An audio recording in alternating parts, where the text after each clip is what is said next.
As ek agterkom, iemand twyfel oor God se almag of sy betrokkenheid in hulle lewens, dan wonder ek altyd, hoe dink hulle oor God? Dink jy groot oor hom? Die Here wil ons deur sy woord en deur sy gees leer om nog groter oor hom te dink. In die nuwe direkte vertaling in Jesaja 40 vers 26 staan daar: Kyk boontoe en sien, wie het hierdie dinge geskep?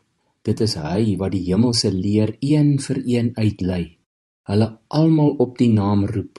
Deur die toedoen van hom wat groot vermoëns en geweldige krag het, ontbreek nie een nie. En wat Jesaja daar probeer sê is dat amper asof die Here elke aand al die sterre uitmarcheer en nie van een van hulle vergeet nie.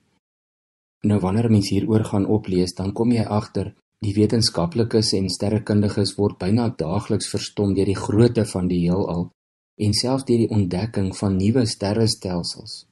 Nou ek persoonlik dink die heelal is oneindig groot, maar wetenskaplikes wil graag iets meet. En volgens die nuutste berekening is die afstand van die heelal, as daar nou 'n punt kon wees, van die een punt tot die ander een, 92 biljoen ligjare. En dit is somme wat ver bo ons begrip is, want 'n ligjaar is 9,46 triljoen kilometer. 'n Gewone sakrekenaar kan nie eers daai somme maak nie. Nou kom ons bring dit bietjie nader na die aarde toe. Selfs die grootte van ons planeet is al verstommend. Die Here vra tereg vir Job daar in hoofstuk 38 vers 5, wie het die aarde afgemeet? Nou ons weet vandag die omtrek van die aarde daar by die ewenaar is 40.027 kilometer. Maar hoe ver is dit nou? Nou as jy die somme gaan maak, as jy met 'n motor om die ewenaar sou kon ry, teen 'n gemiddelde spoed van 100 km per uur, en jy stop nooit nie, dan sou jy amper vir 17 dae aan een moes ry, om een keer reg rondom die aarde te ry.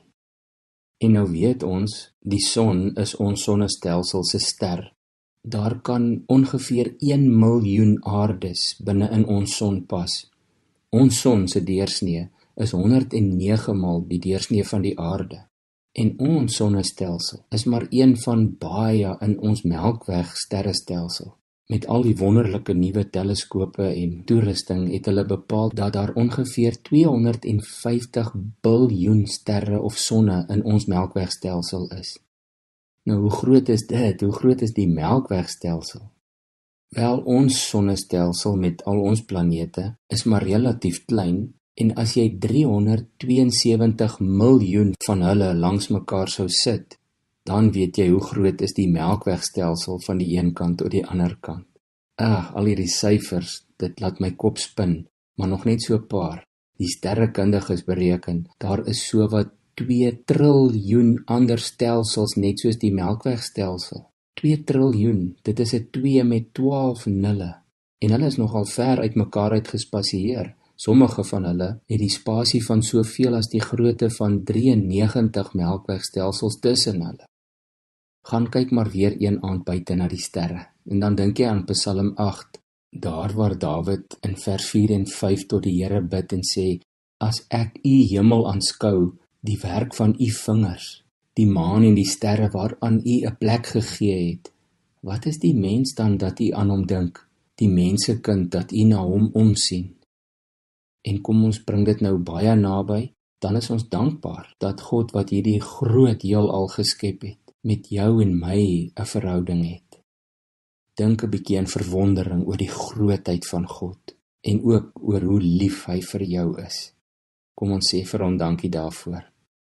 Here, u het die heelal geskep, en dis oneindig groot, ver bo ons denke. Maar dit laat my in verwondering as ek net dink aan elke planeet en ster en sterrestelsel. En soos Dawid gesê het, dit is die werk van u vingers.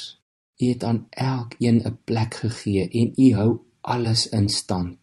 Baie dankie daarvoor en dankie dat u na ons mensekinders omsien. Dat u vir my ook lief is. Dankie Here, ek prys u naam daarvoor. Amen.